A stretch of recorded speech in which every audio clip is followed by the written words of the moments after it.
¿Qué tal, amigos? Es un gusto nuevamente estar aquí en estas charlas que ya se han vuelto muy populares en el gremio y con los amigos, así como nos llamamos, entre amigos, entre cirujanos y amigos. Presentamos. Soy el doctor Andrés Gallardo. Y el doctor Ángel Montes de Oca. El día de hoy vamos a platicar acerca de algo interesante, algo muy interesante, y es la cuestión legal dentro de la cuestión quirúrgica, lo que es el peritaje, donde intervenimos los médicos, particularmente los cirujanos, en las cuestiones legales, y es precisamente en el peritaje legal. Doctor, me gustaría mucho darle un previo, aparte de lo que ya se comentaba en otras charlas. El doctor es perito profesional, no sé si sea correcto el término, ya que está capacitado y con muy buenas notas. Ahí por ahí vi la guía curricular. Las calificaciones, un promediazo, ¿eh? Muchas gracias. Gracias por la presentación, Ángel. Mira, sí, efectivamente yo soy perito profesional en el área médica. De hecho, yo realicé un curso de formación de perito profesional, que en ese entonces yo lo tomé en el Instituto Nacional de Ciencias Penales en la Ciudad de México. Okay. Obviamente avalado por el Sistema de Seguridad Nacional, por la Procuraduría General de la República, porque antes se llamaba PGR, ¿no? De la Procuraduría, ahora es Fiscalía. Pero sí, fue un curso formal, un curso formal, un curso que tardó de marzo a julio, ¿sí? Pues fueron abril, mayo, junio, julio, casi 5 meses ese curso, en donde pues nos daban todo lo que es, si viste la guía curricular de ese curso, pues un curso muy profesional y muy científico, ¿no? Porque veías generalidades de derecho, cómo se realiza la integración de una averiguación previa, medicina forense, criminalística de campo, criminología, etcétera. Entonces, sí fue un curso bastante importante. En ese entonces, pues éramos varios médicos a nivel nacional. Fue una convocatoria que se sacó en el diario oficial, salió en los periódicos, entonces que te invitaban a participar, te hacían examen de conocimientos, obviamente, te hacían examen psicométrico, psicológico, de condicionamiento físico y todo, ¿no? Pues la verdad que sí, la verdad que yo te puedo decir que en ese entonces, como perito profesional en formación del Sistema Nacional de Seguridad en México, llevamos hasta práctica de tiro y todas esas cosas. Órale, okay. O sea, era realmente que querían hacer como el FBI mexicano, ¿no? Ándale, más o menos. Sí. Pero bueno, eso pasó y bueno, pues aquí estamos, ¿no? Y después todo lo que hicimos. Mira, para entender esto, primero hay que saber cuál es la definición de perito. Okay. O sea, ¿qué es un perito? ¿No? Porque tú dices, bueno, ¿qué es un perito? Y si no estás inmerso en todo esto, pues ni siquiera sabes. Da la impresión de que es al que le van a preguntar quién tuvo la culpa. Y está lejísimos eso de ser así, está ¿no? Muy lejos de eso. Dista mucho de la realidad de eso. Mira, un perito es aquel que experto en una materia, en donde aplica sus conocimientos científicos, técnicas y una metodología para llegar a la verdad. Para llegar a la verdad, sí, absoluta en cuanto a su conocimiento en determinada área. Por ejemplo, no solo hay peritos en el área de medicina, hay peritos en el área de ingeniería, fotografía, dactiloscopía, grafoscopía, química, etcétera, ¿no? En todas las materias prácticamente. Para poder ser perito, primero necesitas ser pues una persona, como ya te lo mencioné, como dice la definición, experta en la materia. Y qué mejor si eres un médico o si eres una persona con una profesión, en este caso de la medicina, y que seas experto en dicha materia, ¿no? Obviamente en la actualidad se pide títulos, cédulas, certificaciones y todo como debe ser. Sí. Hay peritos, por ejemplo, la Asociación Mexicana de Cirugía General tiene un curso de formación de perito inicial en el área de cirugía general.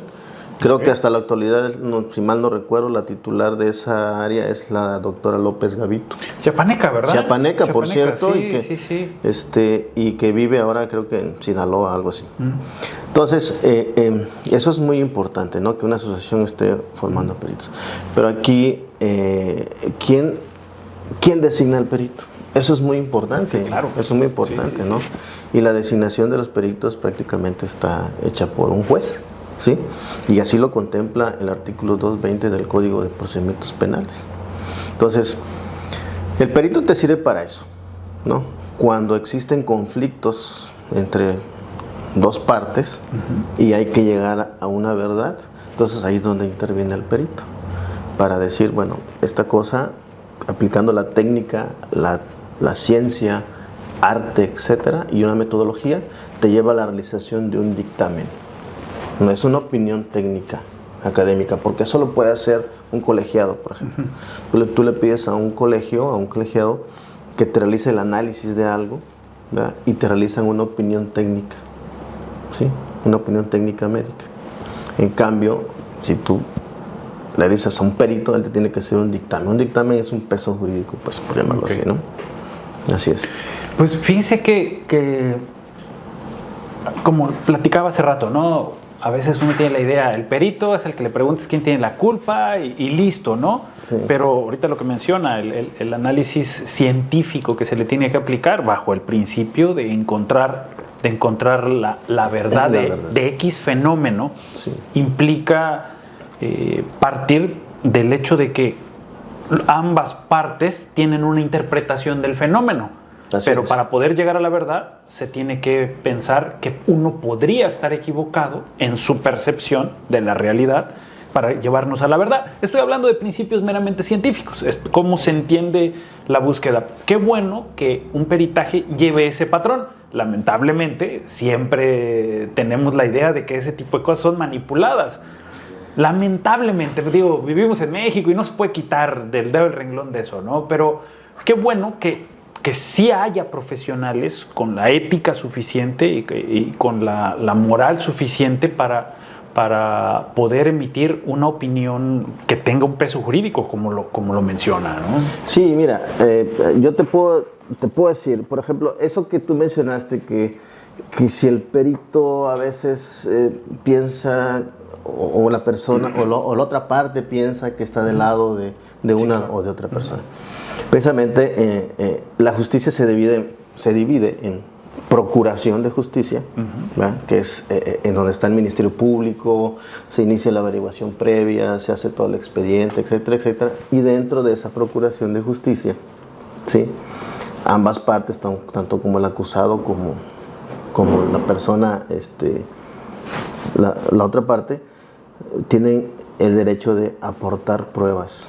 Y una de las pruebas que se ofrece, y en la actualidad que tiene mayor peso, es la prueba pericial. O sea, existen pruebas testimoniales, existen varias pruebas, pero en la actualidad la que tiene mayor peso es la prueba pericial. Entonces seguramente pues ambas partes ponen su perito de cada lado. En este caso, suponiendo un caso de médico legal, ¿sí?, el ofendido y el médico, ¿no? ¿Estamos de acuerdo? Sí. Entonces, ambas partes solicitan un peritaje del actuar de un médico en un padecimiento X, por ejemplo. Vamos a decir una cirugía de apéndice, por llamarlo así, una cirugía de apéndice. El paciente se complicó, se le infectó la herida, tuvo dehiscencia de herida, se fistulizó, tuvo abscesos, etc. Entonces, puede haber un conflicto porque a lo mejor la parte de los familiares o del paciente no entienden qué complicaciones pudiera haber en ese entonces, ¿no? Entonces, ellos ponen una queja, ¿verdad? El Ministerio Público o el fiscal en la actualidad, o la fiscalía lo analiza, hace la averiguación previa, etcétera, y solicita dictámenes específicamente de ese paciente, del actuar de ese médico. Obviamente, pues, la parte de la procuración tiene sus servicios periciales, dentro del cual existen peritos del área médica, realizan un dictamen, y la otra parte también tiene el derecho de solicitar un dictamen externo para poder analizar ese caso. Pero suponiendo tú que estos dos peritos no se ponen de acuerdo por alguna circunstancia claro. X, no se ponen de acuerdo, entonces se consigna, si se llega a judicializar, se consigna y se va al juez ese expediente. Entonces el juez tiene la obligación de solicitar un perito tercero en discordia, que es el que dice así es, ¿no? Así es, porque científicamente así es. Entonces, esos peritos, sí, generalmente son designados por el juez. Pero, ¿quiénes pueden ser? Pues aquellos que estén capacitados para formar y realizar un dictamen, en este caso, médico. ¿Sí? Son aquellos peritos que tienen la formación, un perito experto, porque hay peritos de la Procuraduría, hay peritos civiles también, ¿sí? O sea, que no están inmersos dentro de la Procuración de Justicia, sino que son un departamento, digamos, como un despacho. Sí, claro. ¿Estamos de acuerdo? Sí. Y hay peritos ya designados o asignados, ¿sí?, dentro del Poder de Justicia, como por ejemplo el Poder Judicial tiene sus peritos asignados, ¿no? La Procuraduría General de la República tiene sus peritos asignados.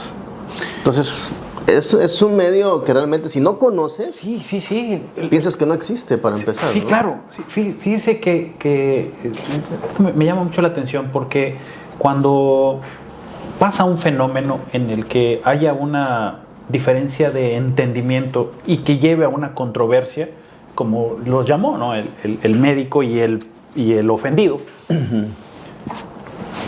el terreno en el que está el médico, máxime en las cuestiones quirúrgicas. Sí. El cirujano es un individuo que está tomando decisiones a priori, con la información que tiene en el momento. ¿Y a qué? Sí, pues. Sí. O sea, lo que sabe más el fenómeno que está viendo en el momento. Claro. Cuando se hace un análisis a posteriori, que es un juicio, sí, normalmente la frialdad de verlo de fuera, la información que muchas veces no es la misma que estaba teniendo el cirujano en el momento que estaba pasando. Así es. Y el factor humano, porque al final de cuentas el cirujano es un ser humano, así es, que tiene cierto margen de error, lleva a la situación de que la toma de decisiones humana pudiera ser la correcta, la que todo o el estándar de los cirujanos tomaríamos si realmente estuviéramos en el escenario. Sí. Cuando alguien externo dice, no, tú, ¿por qué no hizo esto? ¿Por qué no hizo lo otro? Bueno, es que si supiéramos de antemano el futuro, claro, pues podríamos decidirlo totalmente. Por supuesto. ¿No? Sí, entonces, creo que la importancia de que el perito, bueno, sea médico, sea experto en la materia y tenga la empatía de ponerse en el escenario, de ser el médico que esté tomando las decisiones en el momento, sí, pues es importantísimo lo que comentaba, ese nivel de formación que debe tener, claro, para que realmente pase. Sí, y no todos los médicos podemos tener las mismas posibilidades del equipamiento quirúrgico en ese momento. Sí, claro. Sí. No es lo mismo operar en el municipio X a operar en un hospital de tercer nivel, que cuentas con todo y que aparte tienes el banco de sangre, claro, a 10 metros dentro del mismo hospital. Sí. ¿Me entiendes? Hay lugares en donde no es posible tener eso. Entonces allí entra mucho que el perito sea de la misma área al cual se está juzgando, porque pueden tener el mismo criterio. Un ejemplo así rapidito. Una vez me tocó realizar un dictamen de un paciente que falleció porque tuvo un trauma cerrado de abdomen y tuvo una lesión hepática, grado 4. Estamos hablando de desecho. ¿Estamos de acuerdo? Ajá. Entonces, y falleció. Falleció ese paciente por altísimas por la naturaleza del sí, trauma. ¿Estás de acuerdo? Bueno, entonces el cirujano que lo operó realizó el procedimiento que se denomina control de daños. Ok, sí. ¿Qué es? ¿Estamos de acuerdo? Sí. ¿En qué consiste? Pues en llegar, aspirar todo el hemoperitoneo, empaquetar, ver que no esté sangrando y salir. Habrá un segundo tiempo quirúrgico donde podamos resolver ese problema, pero ya con toda el... Y más estable. Y más estable. Sí. ¿Estamos de acuerdo? Sí. El paciente falleció. Los familiares no estuvieron de acuerdo. Demandaron al doctor, le hicieron la necropsia. Entonces sale y hay un reporte donde dice que el paciente tenía unas compresas. Pues eso es el control. Ese es el control de daños. Efectivamente. Sí. Pero el médico que realizó ¿sí? el dictamen médico, pues no tenía el conocimiento científico que en un padecimiento así, en un paciente así, en un procedimiento quirúrgico así, ese es el tratamiento que se le debe de dar. Entonces le pone ahí que había compresas y que el médico había olvidado compresas adentro. No, fue un relajo. O sea, en vez de hacer emitir una cuestión técnica, así es, dio un conflicto más. Una opinión que llevó a más el conflicto. Que llevó más el conflicto. Entonces ahí me tocó intervenir como perito en tercero en discordia. Pues dije, no, pues es un procedimiento normal. Las compresas estaban ahí, por supuesto. ¿Por qué? Porque tenían que estar ahí, estaban haciendo su función. Sí, claro. ¿Me entiendes? O sea, eso es un mundo en donde hay una red ahí que tienes que entrar y entender y ver los tiempos. Los tiempos para la procuración de justicia en la actualidad y administración de justicia... Complicado, ¿no? Es complicado y es un poquito largo. Sí. No es como se dice que debe ser pronta, gratuita y expedita. Ojalá lleguemos a ese punto, ¿no? Sí, ojalá lleguemos a ese punto en el que las cuestiones técnicas las podamos llevar a cabo más rápido, que nos permitan tener ese ideal, ¿no? Claro. Pues doctor, ¿algún otro detalle más que nos quiera comentar acerca del peritaje? Es muy interesante el tema, ¿eh? Sí, muy apasionante, muy interesante y que a los médicos nos debería de interesar este tipo de situaciones. Y fíjate que el médico como que es un poquito apático a lo que es todo eso, ¿no? Sí. Entonces yo creo que sí deberíamos todos los médicos estar un poquito más inmersos en todo esto. Pues le agradezco mucho la plática, doctor, y pónganos ahí en los comentarios, denle like a este momento horrible de pedir que le den like, que se suscriban, pónganle a la campanita, todo lo que ya saben que tengan que hacer, pónganle ahí por favor. Por ahí van a salir nuestras redes sociales. Y arriba, abajo. Será muy importante para nosotros, para que sigamos con este tipo de charlas. Y principalmente los comentarios, ¿no? ¿Qué temas les gustaría que abordáramos y podíamos abordarlo? Y todo lo demás que nos quieran poner ahí. Así es. Abiertos a todo. Muchas gracias. Muchas gracias.